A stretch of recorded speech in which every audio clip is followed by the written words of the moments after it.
Hey guys, welcome back to Mid-Card Mania. I'm Daniel, and yeah, tonight we're going to WWF for our mid-card match. That match is from the King of the Ring, 1993, and the match is the King of the Ring semi-final matchup between Bret, Hitman Hart, and Mr. Perfect. So yeah, the build-up for this match. Okay, we all remember WrestleMania 9. Bret Hart loses the World title to Yokozuna, and of course he gets hit in the eyes of salt, but he goes down nonetheless, and Yokozuna wins.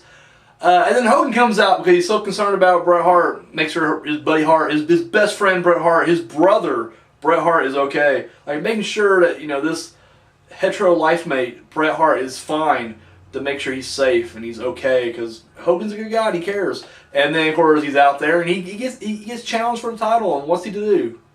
He has to defend America. So he gets in the ring and he beats Yokozuna in like 20-something seconds and then wins the title. And that was how WrestleMania 9 ended. Of course, we all know what really happened. You know, the plan was for once Hogan, you know, got the belt from Yokozuna, to eventually turn around and drop it to Bret Hart. However, Hogan was like, I'm not doing that. Like, I don't have to. I'm Hogan. I got Thunder in Paradise coming up.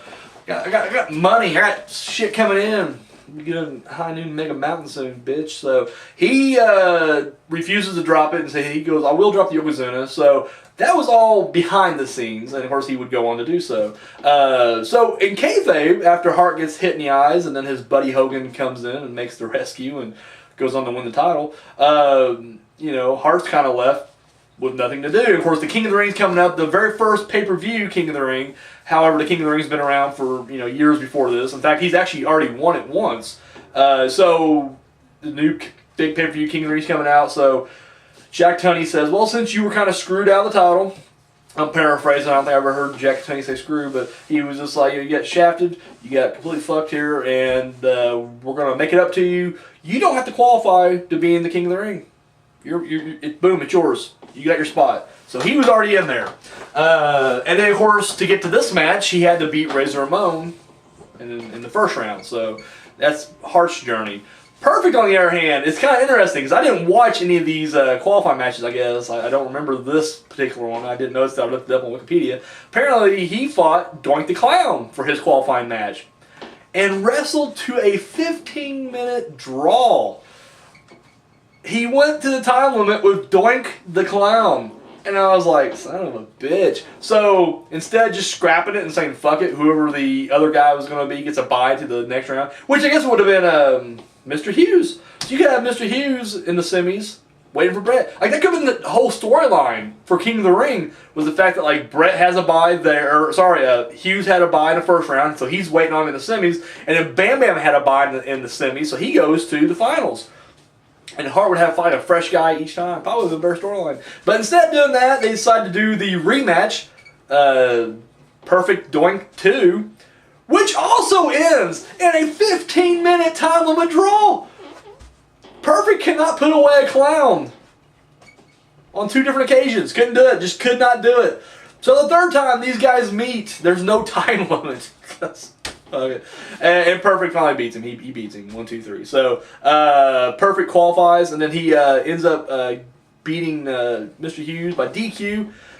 I think, did someone interfere? Did he just use a chair? I don't remember. I honestly don't remember now for the life of me. But Hughes gets disqualified, and of course Mr. Perfect, you know, moves on to the semis to meet Bret. And it's funny because there's a big interview right before this match, and it's funny because, like, Mean Gene just stirs the shit so hardcore. So apparently earlier in the night, and I don't really remember it at all, but you know, he asked Bret, like, you know, who would you rather face between Mr. Hughes and Mr. Perfect, or, you know, Mr. Perfect? Which Mister would you want to fight? And of course, you know, and this is all kayfabe, obviously, because everybody loved working with Perfect, but he's just like, I'd rather meet Mr. Hughes in the semifinals, because, you know, I just feel like I can have a really good match with him. Once again, you can tell it's all kayfabe there. But he's like, I can have a really good match with Hughes, which really tore up Perfect. And he was just like, what do you mean by that? What, you think, you know, you didn't think I could get by Hughes, and you thought it'd just be you and Hughes? He goes, no, you got me. So I get kind of a little bickering thing, and it kind of goes to, like, schoolyard tactics, because Mean Gene's like, now wait a minute, now you guys are both second-generation wrestlers. Did your guys' fathers ever meet in the ring? And of course, Bret Hart's just like, yeah, my dad beat his dad, like, all the time. And Perfect's like, hey, screw you, don't say anything about my dad, alright? Didn't beat my dad beat your dad. It was just like so ridiculously childish, but it was great. And then, of course, it obviously goes to SummerSlam 91, where Hart defeated Perfect for the Intercontinental title, and that's brought up, and then, of course, that kind of shuts Perfect down. So he's just like, you know what? Let's settle in the ring. So that's the build up here. And so we get the match, and yeah, it's pretty. I realize this is pretty funny when I look at it now.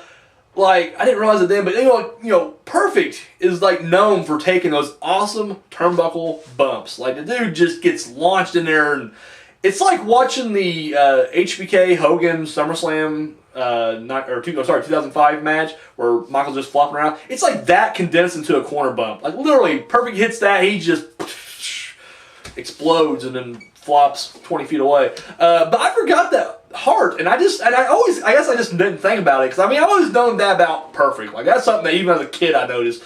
But like, I didn't notice until just recently that Hart takes a pretty brutal, you know, turnbuckle bump as well. Because he has two. He takes one where he gets shot and he just kind of goes back into it, but he rockets into it and he just kind of sinks into it. But then he has the one where it's like the front bump, where he just keeps running straight into it and just fucking hits as hard as he can and then goes down. And I'm just like, how do you not break ribs or your sternum every time you do that bump? It looks nasty every time. So I was just like, all right. Like, they should have like made this a specialty, like take the turnbuckle pads off match, and there you go, just destroy them. But no, so look at these guys, and Perfect, even though they're both faces in this match, Perfect's definitely playing more the heel. Just kind of reverting back to his heel tactics, using the rope for leverage whenever he's got submission on. You know, at one point, Hart's knocked outside, where he's inviting back in, like, come on back in, you know, holding the rope for him. And as soon as Hart comes back in, he just fucking kicks him, you know, just great stuff like that. However, I mean, you know, Hart comes back and they trade it. And they almost Hart's trying to go for the sharpshooter. Perfect's trying to go for the perfect plex. They can't quite get either one. Perfect looking really good here, and he goes for the small package. However, Hart just kind of shifts it over in his position, or into his favor, and he picks up the victory. 1, 2, 3. Bret Hart wins, and moves on. After the match, you know, Perfect's pretty pissed, but after kind of going outside and kicking things around and cursing a little bit, he gets back inside the ring, shakes his hand, and of course walks off, and that was that. As far as the fallout from this match, Bret Hart, he would go on to beat Bam Bam in the finals to become the King of the Ring. Which, even though I know he wasn't technically the first King of the Ring, to me, the pay-per-views always the legit ones, you know. So to me, he's always the first ever King of the Ring winner, even though that's completely not true. But you know, he would win it. However, this would also kickstart the feud with Jerry the King Lawler, because Lawler would attack him after the coronation, and then of course he would proclaim himself the true king. So they kind of had a feud over that. Well, I think it was SummerSlam. They had their match where it was like, you know, the winner can actually comps up the king, and I think Bret Hart got disqualified during that match, if I'm not mistaken. Anyways, that feud was that feud would go on for 2 years, but it was very start and stop. Like, it would just kind of, you know, it happened and wouldn't. And the first break happened in a Survivor Series because Lawler was facing some legal issues. We won't cover that right now, but I'm sure you guys know what I'm talking about. So they kind of substituted Owen Hart in for Bret Hart, you know, and Owen would turn on his brother. The tension would start at Survivor Series, but then at Royal Rumble, Owen would turn on Hart, and you'd have Owen and Bret feuding for like the next year or so, or throughout '94. And then once Lawler kind of got shit settled, he came back and kind of picked up the feud with Hart. I remember at one point he teams up with like Hikashi, yeah, who it was, and then like he kept claiming that like Bret Hart's racist and didn't want to give Hikashi a shot at the title or something like that. They had a Kiss My Foot match where Hart shoved his feet down Lawler's throat, which caused Lawler to go to the dentist and then get his dentist to come and fight Hart. That to me was always, like, it's funny. I remember like Hart wrote, I think he wrote in his book, if I'm not mistaken, like, you know, the worst feud or the goofiest feud he's ever involved in was when he fought the Quebecer. I can't remember the dude's name. Pierre? No. Yeah.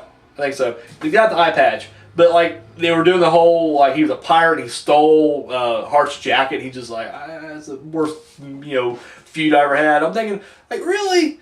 It's worse than having the guy you're feuding with go get his dentist to come and beat you up. Like, granted, it is a guy the size of Kane or Fake Diesel. He looks just like him. Anyways, but he gets Dr. Isaac. But like, what other sport would you you would never see that in UFC? Like two guys about to brawl, and they have this feud just been 2, 3, 4 matches. It's become like this mega deal. And at one point, the guy's like, you know what? Fuck you. My dentist. Look at my dentist. He's gonna beat the shit out of you. It's like what? So yeah. Anyway, it goes to ridiculous heights. So anyway, yeah, he would kind of wrap that feud up right there. So that's it. That's a fallout from this. Of course, during that time, Bret Hart would recapture the world title, and everything was good in the Hart neighborhood. So yeah, there it is. What about this match? I really enjoyed it. And now here's where I get controversial, but I don't care. I liked it better than their SummerSlam encounter. Because I have more fond memories of watching this match as a kid than the SummerSlam one. Because the SummerSlam one, it's just like, I liked it, but it's just, I don't know, it was just like, Like, I wasn't a fan of the wrestling as a kid as much as I was the spectacle of it all, if that makes sense, I guess I am a sports entertainment kid. And, I don't know, I'm rooting for Hart. Hart won, that was it. But here, it was like, they were both kind of, I was more torn watching this match as a kid because I was a big Razor Ramon fan, and Razor just got beat in the first round by Hart. But I liked Hart. So it was just one of those things where I'm like, I like Hart. I like to see Hart, if Razor couldn't move on, I like to see Hart be the one to do it. But at the same time, I was like, I want to see Hart lose because he just beat Razor. And the fact that Perfect was once again a face at this point, it was just kind of like, I don't know. I just remember like having like a personal struggle watching this match, like, who do I root for?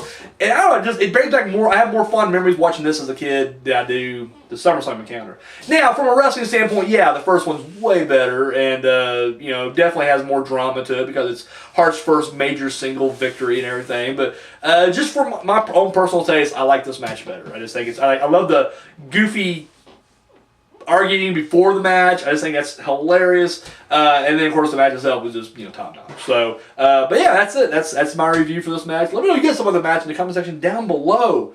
And yeah, tune in next week. What the fuck am I doing next week? I don't even remember. I literally have everything written down. I just totally forgot I don't know. We're going back to WCW. I'm sure. I don't know. Maybe it might be SummerSlam. I don't know. Just come back. I'll be here. So don't worry about that. That's all I got, guys. Thank you for watching. Until next time.